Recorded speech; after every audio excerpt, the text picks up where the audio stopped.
సంగారెడ్డి జిల్లా లింగంపల్లిలో గురుకుల పాఠశాల హాస్టల్ భవనం కూలిన ఘటనలో సహాయక చర్యలు కొనసాగుతున్నాయి. శిథిలావస్థకు చేరిన మిగిలిన భవనాలను అధికారులు కూల్చివేస్తున్నారు. మరింత సమాచారం మా ప్రతినిధి పరశురామ్ అందిస్తారు.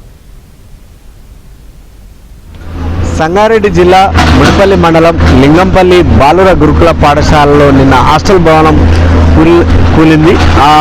అక్కడ ఏదైతే హాస్టల్ భవనం కూలిందో అక్కడ సహాయ చర్యలు కొనసాగిస్తున్నటువంటి పరిస్థితి ఇప్పుడు మనం ప్రస్తుతం ఆ విజువల్స్లో చూడొచ్చు. ఏదైతే నిన్న హాస్టల్ భవనం కూలిందో ఇక్కడ ఈ పాఠశాలలో సుమారు 600 మంది విద్యార్థులు ఉన్నారు. 600 మంది విద్యార్థులు ఇక్కడ 6వ తరగతి నుంచి ఇంటర్ వరకు తరగతులు నిర్వహిస్తున్నారు. ఇప్పుడు ఏదైతే భవనం కూలిందో ఆ భవనం 4 బ్లాకులుగా ఉంది. నిన్న ఒక బ్లాక్ కూలడం జరిగింది. నిన్న వెనుక వైపు ఉన్నటువంటి బ్లాక్ కుప్పకూలడం జరిగింది. అయితే పూర్తిగా శిథిలావస్థ చేరి ప్రమాదకరంగా ఉండడంతో మిగతా 3 బ్లాకులను కూడా తొలగించేందుకు ఏర్పాట్లు చేస్తున్నాం. ప్రస్తుతం ఏదైతే భవనం ఉందో దాన్ని పూర్తిగా తొలగిస్తున్నటువంటి పరిస్థితి ఉంది.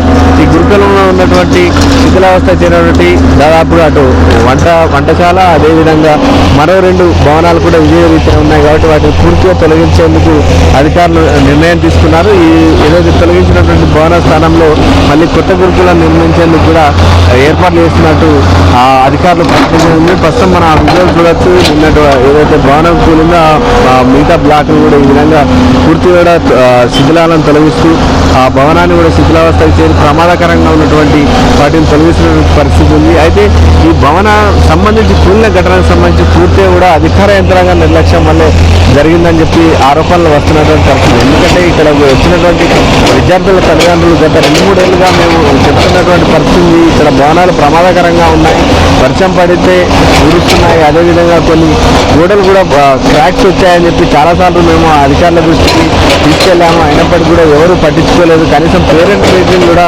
సరిగా నిర్వహించరు. వీళ్ళు సంవత్సరానికి ఒక్కసారి కూడా పేరెంట్స్ మీటింగ్ సరిగా నిర్వహించరు అని చెప్పి కూడా ఆరోపిస్తున్నటువంటి పరిస్థితి. మేము ఎన్నిసార్లు వాళ్ళకు మొరపెట్టుకున్నప్పటికీ కూడా విన్నందువల్ల ఈ ప్రమాదం జరిగిందని చెప్పి కూడా వాళ్ళు ఆరోపిస్తున్నటువంటి పరిస్థితి. అయితే నిన్న మధ్యాహ్నం భోజన సమయంలో జరిగింది కాబట్టి విద్యార్థులకు ఎలాంటి ప్రమాదం జరగలేదు. అయితే ఇవే స్కూళ్ళ భవనంలో సుమారు 84 మంది ఉంటారు. వాళ్ళంతా కూడా 6వ తరగతి 7వ తరగతి 9వ తరగతి వరకు కూడా వాళ్ళంతా కూడా ఈ భవనంలోనే ఉండడం జరుగుతుంది.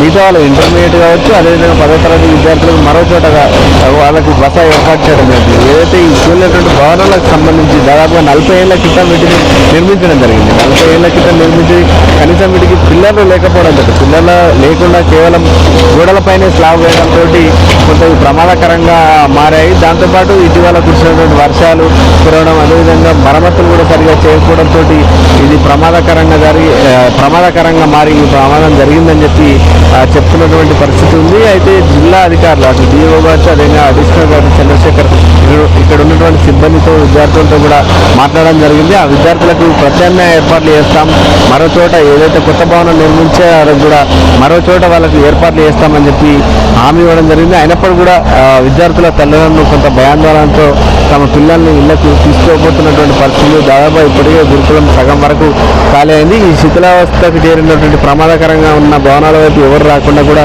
అటు పోలీస్ బందోబస్తు ఏర్పాటు చేయడం జరిగింది.